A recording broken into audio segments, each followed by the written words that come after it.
Welcome back to Exploring Whiskeys. I'm Eric. I'm Kevin. Today we are going to Back to Scotland. We're going to enjoy hopefully another wonderful speyside Scotch.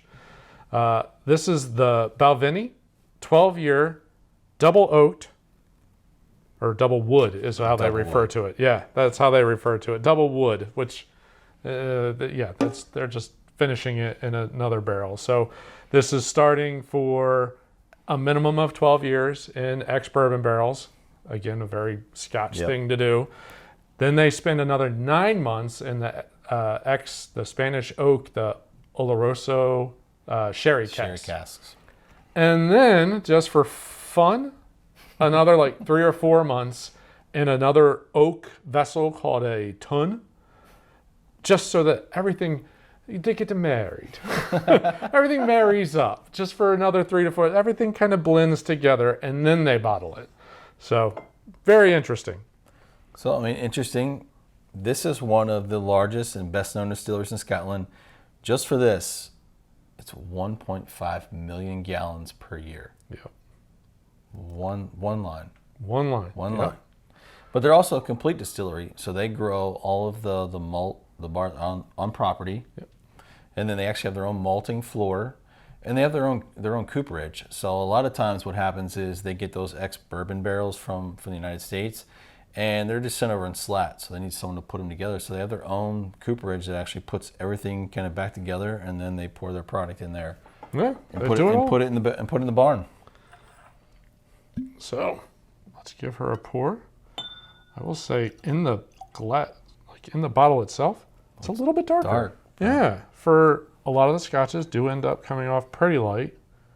This is still not as dark in bourbon the color, but not bourbon color by any means, darker than most Scotches that we've had. Yeah, it doesn't have. It's got a little bit more of that amber orangey, getting towards the brown, but it's not like that light yellow color you get. Ooh, very fruity on the nose. Yeah, that's a lot of fruit and chocolate.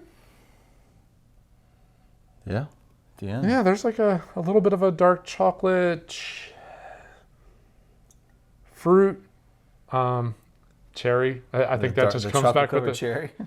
Anytime it seems like a lot of the time when you have that certain sherry finished Scotch, a lot of times that's kind of the notes I get is like a lighter chocolate, maybe to a dark chocolate, and then like a fruity cherry kind of thing.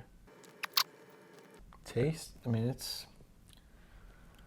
there's a lot of tastes in there. It's a little, there's a lot going on there. Yeah, there's some malty funkness, like that's, there's definitely the malt comes through really strong. The finish is super sweet. Wow, that like all the malt kind of disappeared, and now all I have is like a really sweet fruit honey kind of feel. A lot of fruits. I'm trying to think of different fruits. So it's not exactly apple. It's more of a cherry, maybe a little pear, but it's not an overpowering. No, not overpowering at all. I got a little licorice. It might be because... Red or black licorice? Definitely red. Okay. Definitely red. A little bit of film at the end too. I'm gonna say there's a bit of an oil, like it kind of sits there. Yeah, there's a lot. It lingers. That's the words. Nose is very fruitful. I mean, there's a lot of fruits there. Yeah. I'm not pinpointing one. Very fruitful. And the taste again, it's still complex. I'm struggling because you can't pick out like there's not a fruit. It's just there's a lot of a fruit note in there.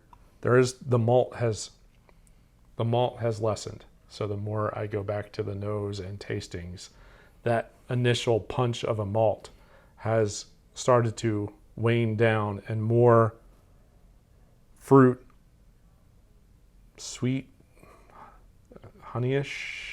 The aftertaste is it's got that oak, like some wood behind it. Okay, a little oak tannin going. I mean, fruit all the way through. Still complex on the nose, still complex on the taste. I got a little bit of licorice there. The red, Yeah. the Twizzler. I just had to And specify. in the end, it's, I don't know, I got a lot of wood. That oak. Yeah, but it's short. Like like you swallow it, you take your first breath. There's a lot of oak, tannin, wood, and then goes back to that kind of like sweet fruity. Yep. It's fruit all the way through. Yeah, that's kind of funny how that spikes up and then just kind of dissipates out. Overall, it's not a cheap bottle. No, it's $70. Yeah, so I think MSRP is around 60. I ended up paying 70 for it because I saw it and I wanted it. So, but yeah, I think that's going to be a regional thing, and depending on where you're at, Availability, things like that. It's not one that I've seen a lot on the shelves. I think pretty sure I got this as Elixir. So, Okay. you know, that's a place that's going to have a lot of like weird little specialty bottles. Got a hunt there. A little bit. That's kind of a place to hunt. But overall, it's No, I enjoyed it. nice. It's just, you can't pinpoint the fruit. There's just a lot to There's multiple there. A little complex. It's fruit all the way through. it. Yeah. It's pretty smooth. Yeah, not picking up a burn. Like you said, that oak tannin note, but not like a alcohol burn. Yeah. For saying, you know, we're 86. Yeah, 86 proof. So It's kind of high. yeah, it's on the higher end for a Higher end for Scotch. I think the most we've get is somewhere 80, in the 80. Yeah, a lot of 80s, 82s. Yeah, I think it's a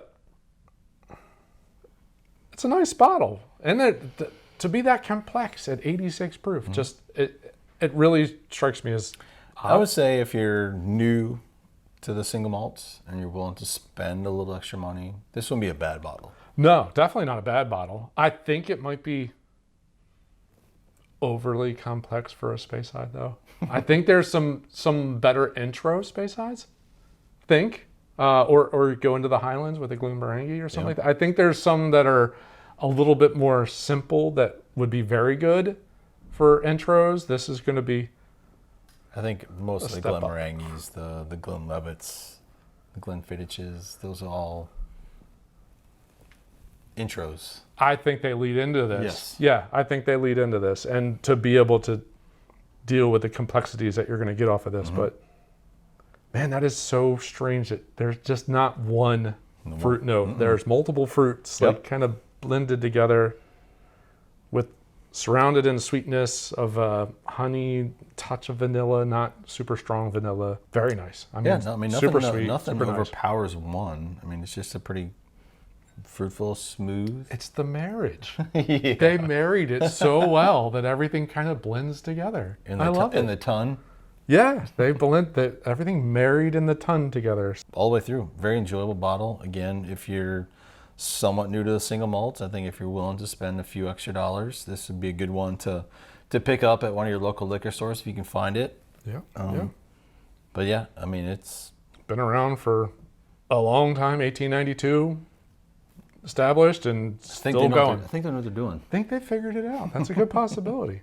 I've enjoyed this trip back to Scotland. Yeah. I think you did too. Yes, I did. Hope everyone at home did as well. If you did, we encourage you to hit the like button at the bottom of the screen.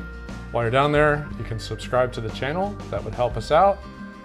Hit the bell icon if you want to get notified every time we throw a new show. Let us know. Have you ever tried the Balvenie? Have you ever tried any of the other lines? Apparently they have. There's like a lot of scotches. They have a lot of. There's a lot to the line of this is the Doublewood. I think there's a triple. I do think there's a single.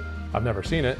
And then they do the agings and all that kind of craziness. So, have you ever had any of them? Got another speyside you might recommend for us to try out on the channel? Send us a message. We'd love to try it.